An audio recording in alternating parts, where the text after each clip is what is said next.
ఏమంటావు? లేదు, నాకేం తెలీదు. ఈ గన్ నాది కాదు.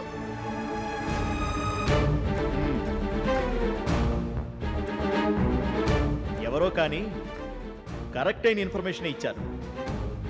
ఇప్పుడు దీనిపై ఉండే ఫింగర్ ప్రింట్స్ మీ ఫింగర్ ప్రింట్స్ రెండు ఒకటే అయి ఉండాలి. అప్పుడు చెప్తాం మీ పని. పదండి. కానిస్టేబుల్స్ ఎక్కించండి. ఎక్కండి.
ఇది మరో గంట వరకు స్పృహలోకి రాదు.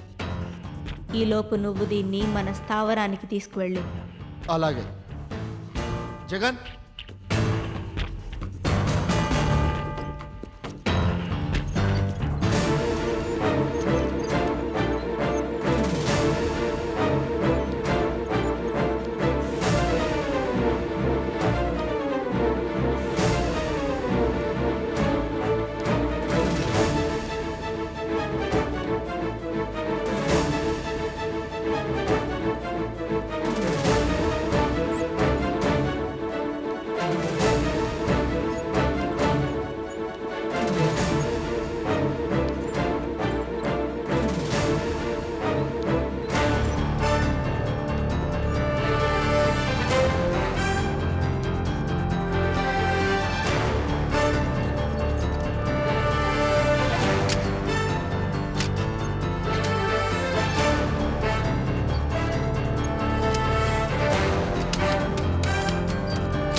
డాక్టర్ని పిలిచావా? పిలిచాను సార్. డాక్టర్, ఆవిడ దగ్గర వాంగ్మూలం తీసుకోవాలి. What's her condition? Yeah, you can talk. Now she is out of danger. ఓసారి అమ్మాయి నిద్ర లేపండి. అమ్మా నాగేశ్వరి,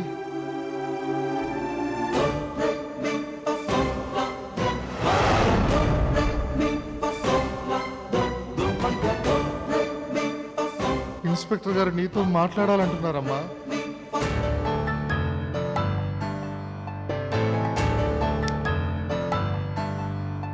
నాగేశ్వరి, మిమ్మల్ని షూట్ చేసింది ఎవరు?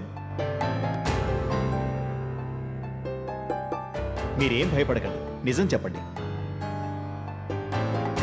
అది తెలీదండి.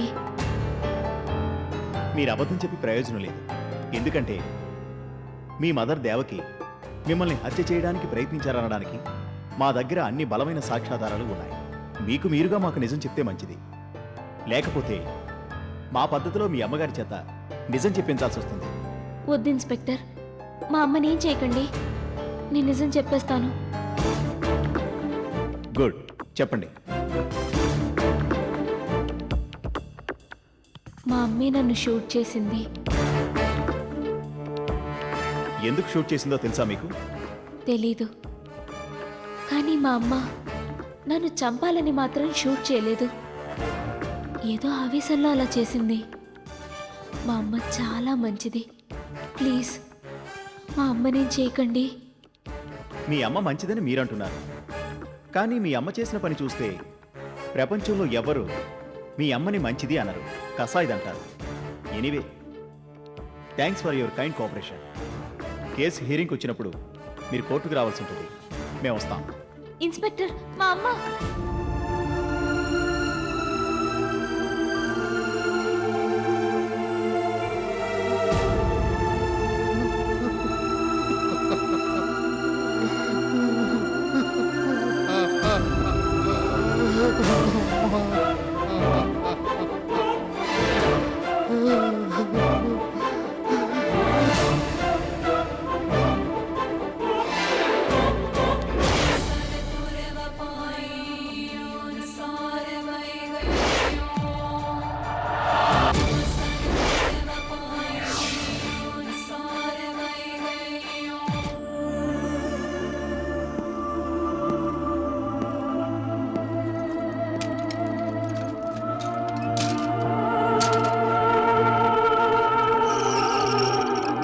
ఏయ్, నీకోసం ఎవరో వచ్చారు, రా.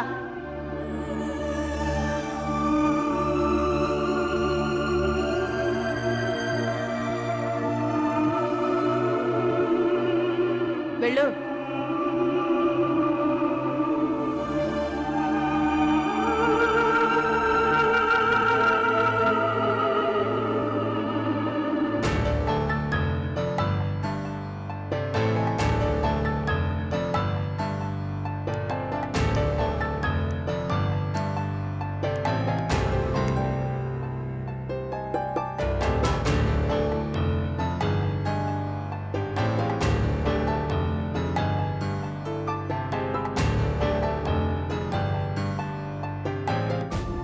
మీరిలా మాట్లాడకుండా మౌనంగా ఉంటే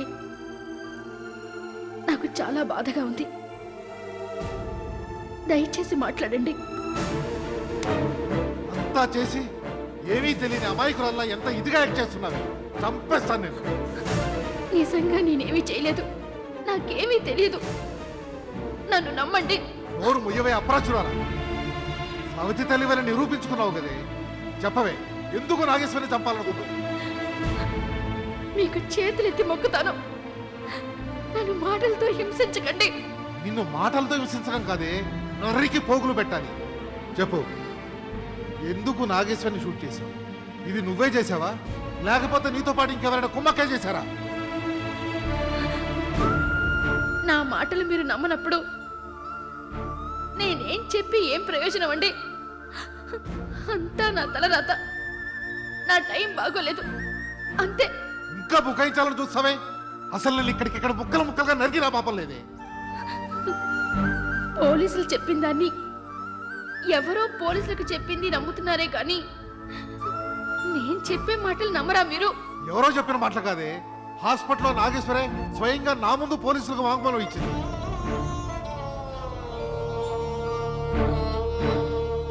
ఆ పిచ్చిది అప్పటికీ నేను క్షమించమని పోలీసులకు చెప్పింది.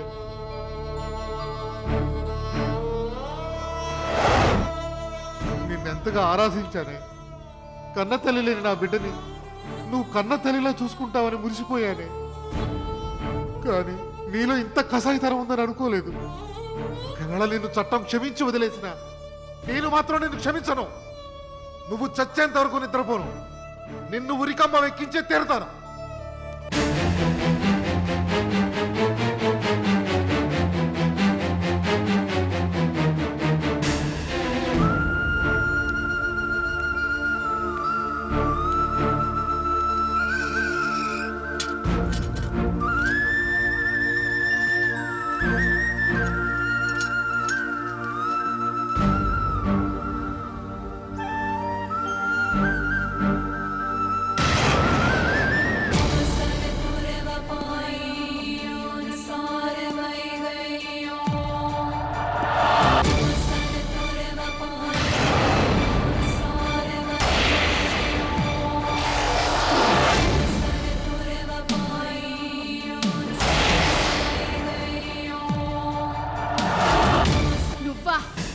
నువ్వెందుకు వచ్చావు ఇక్కడికి?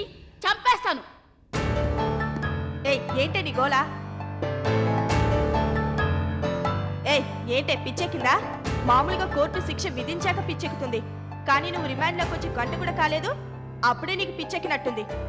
ఊరికే గోల్ చేయకుండా నోరు మూసుకొని పడుండు.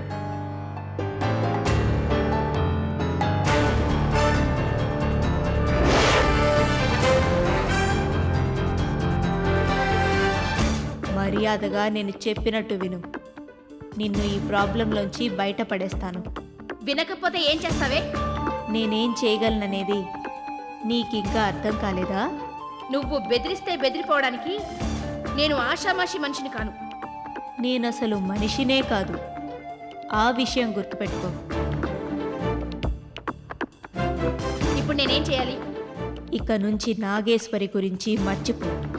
దాన్ని నాకు అప్పగించి నువ్వు, నీ మొగుడు, నీ కూతురు, మీ అమ్మ అందరూ ఎక్కడికైనా దూరంగా వెళ్ళిపోయి తల దాచుకోండి. నేనెందుకే నా కూతురు నీకు అప్పగించాలి? ఏయ్, ఏంటి వాయిస్ రేజ్ అవుతోంది?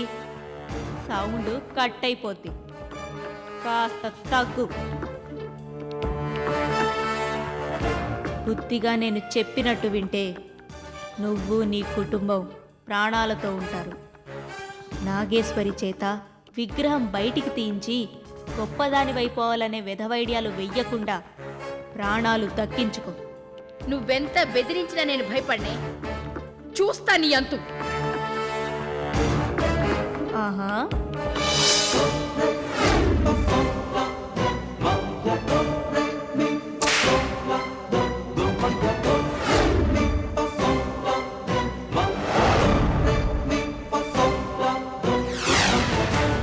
చూడు, ఆ దైవశక్తికి సంబంధించిన సన్యాసినే ముప్పు తిప్పలు పెడుతున్నాను. ఆఫ్టర్ ఆల్ నువ్వెంత? అసలు నీకు ఇంకో విషయం తెలుసా? హాస్పిటల్లో నాగేశ్వరి స్థానంలో ఉండి పోలీసులకి వాంగ్మూలం ఇచ్చింది నేనే.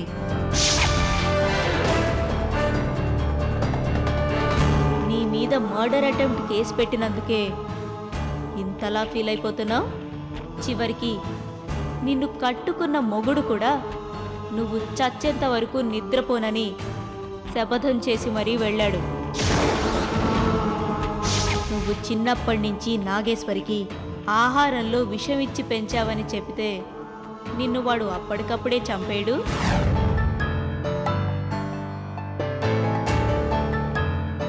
నువ్విప్పుడు సాలెగూడులో చిక్కుకున్న పురుగు లాంటి దానివి. ఎస్కేప్ అవడం అంత ఈజీ కాదు. నిన్ను రక్షించడం కేవలం నా వల్ల మాత్రమే అవుతుంది. బాగా ఆలోచించి ఓ మంచి నిర్ణయం తీసుకో. నువ్వు నిర్ణయం తీసుకున్నావంటే చాలు, ఆ మరు నిమిషమే నేను నీ ముందుంటాను. వస్తాను.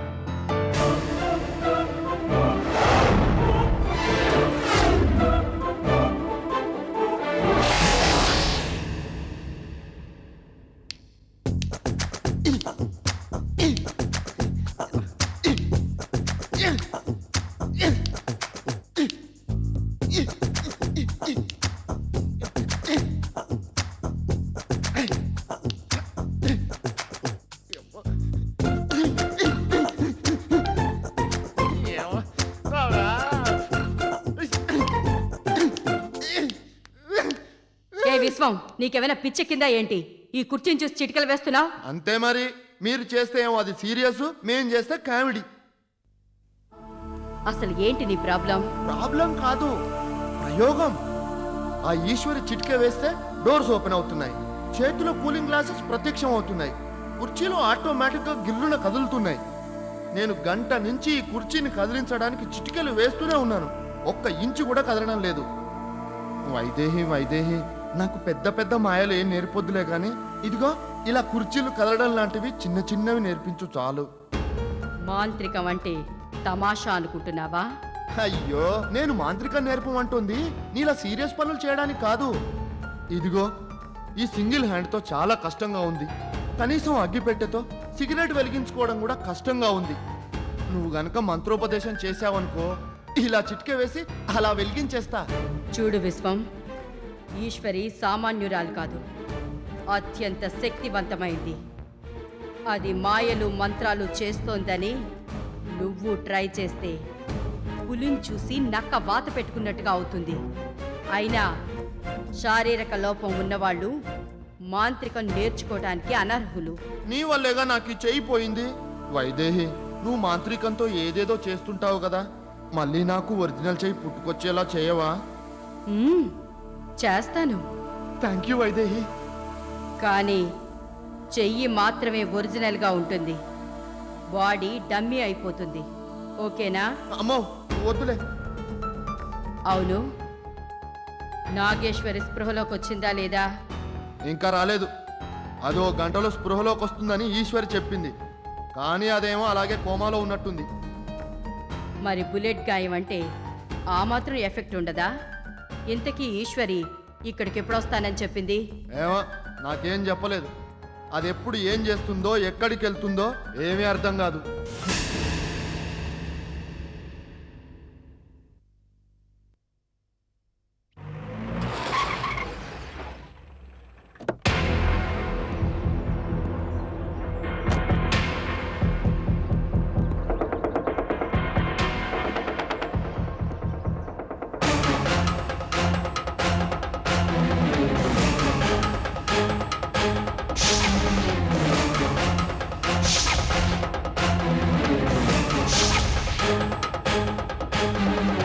నాగేశ్వరి,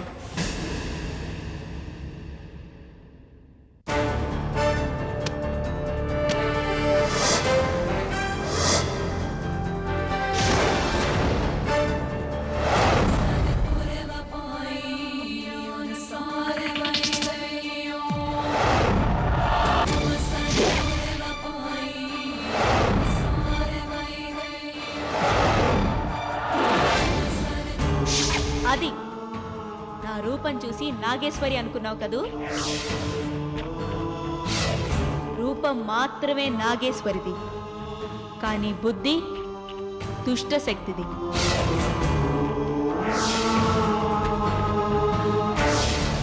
నువ్వు కూడా ఏమారిపోయావు చూడు. మీరు పేరుకి దైవశక్తులే గాని జ్ఞానం అనేది అస్సలుండదు. ముడుపునిచ్చి పంపిన వాడివి నాగేశ్వరికి అన్ని విద్యలు నేర్పి తనని తాను రక్షించుకునే శక్తిని సృష్టించిన వాడివి. నాగేశ్వరికి నాలాంటి దుష్ట శక్తిని గుర్తించగలిగే శక్తిని కూడా ప్రసాదించి ఉండొచ్చు కదా. పాపం ఆ అమాయకురాలు నన్ను మీరు పంపించిన మంచి నాగేశ్వరి అనుకుంటోంది. ఏం చేస్తాం, గుడ్డిది కదా. ఒకవేళ దానికి కళ్ళొస్తే మాత్రం ఏం చేస్తుంది? నేను దానిలాగే ఉన్నాను కదా. నువ్వు దైవశక్తిని చాలా తక్కువగా అంచనా వేస్తున్నావు. ఏంట్రా దైవశక్తి? ఇదిగో ఇప్పుడు కూడా ఈ ఆలయం ముందే ఉన్నానుగా, వచ్చి నాతో తలపడమని చూద్దాం.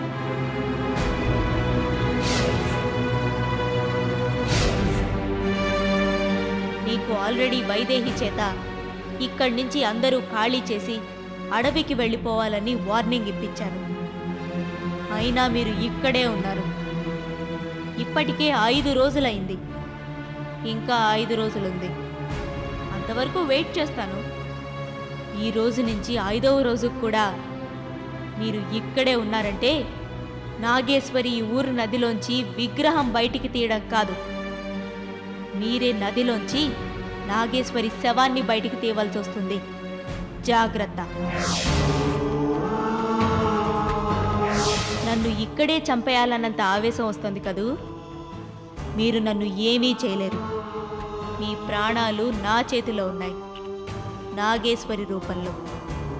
మీరు నా మాట విని అందరూ అడవికి వెళ్తే నాగేశ్వరి ప్రాణాలతో ఉంటుంది. లేకపోతే నాగేశ్వరిని నదిలోకి వెళ్ళమంటాను. ఆ గుడ్డిది నా మాట విని నదిలోకి దిగుతుంది. ఎందుకంటే శారీరక లోపాలున్న వాళ్ళు ఇలాంటి దైవ కార్యాలు చేయడానికి అనర్హులని కానీ, అలా చేస్తే దైవం వల్లే ప్రాణాలు పోతాయని కానీ దానికి తెలియదు కదా. ఇక్కడో తమాషా ఏంటో తెలుసా?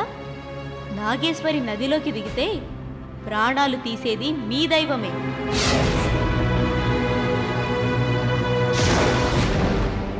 కాబట్టి బాగా ఆలోచించి అందరూ పలాయనం చిత్తగించడానికి సిద్ధంగా ఉండండి.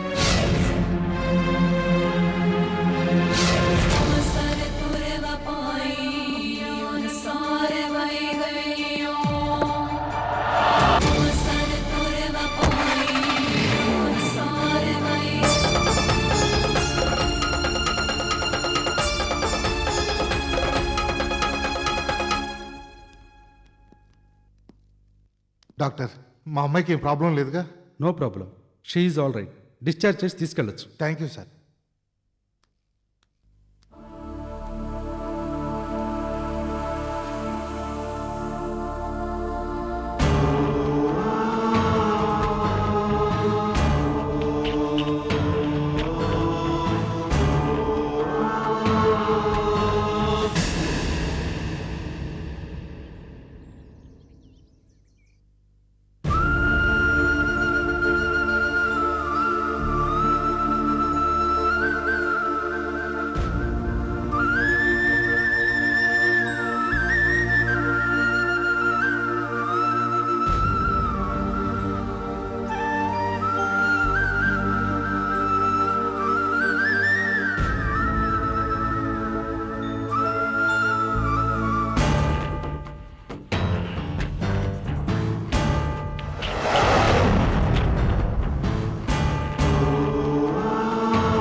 నాన్నా, ఎందుకు బాధపడుతున్నారు? ఇక నేను చేయగలిగింది అదే కదమ్మా. ఎందుకు నాన్న అలా అంటారు? ఇప్పుడు ఏమైందని?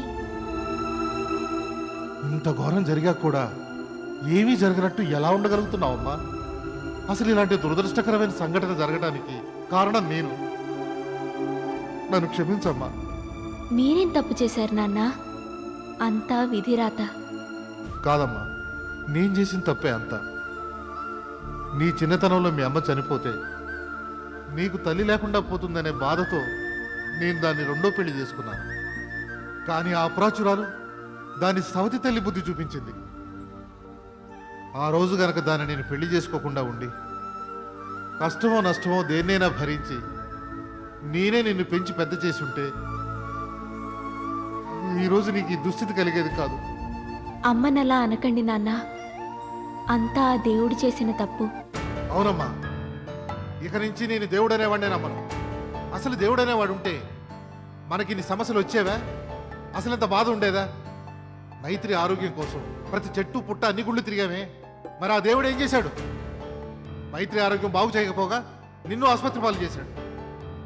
ఇక ఈ క్షణం నుంచి ఈ ఇంట్లో దేవుడు అనే మాట వినిపించకూడదు. నాగేశ్వరి, నువ్వా అమ్మా? రామ్మా. ఏమైంది? ఎందుకు అదోలా ఉన్నారు? అది ఎందుకు అడుగుతావులే అమ్మా, మా టైం బాగోలేదు, అన్నీ బాధలే. అక్క, గుణశేఖర్ గారేరి? ఆయన కోసం అన్ని చోట్ల గాలించాను. ఎక్కడ ఆచూకి తెలియలేదు. ఇంకెక్కడికి వెళ్ళాలో దిక్కు తోచక ఇలా మీ ఇల్లు వెతుక్కుంటూ వచ్చాను. అసలేమైంది? ఇంట్లో మిగిలిన వాళ్ళు ఎవరూ కనిపించడం లేదు. ఎక్కడికి వెళ్ళారు? మా దురదృష్టం మమ్మల్ని వెంటాడింది.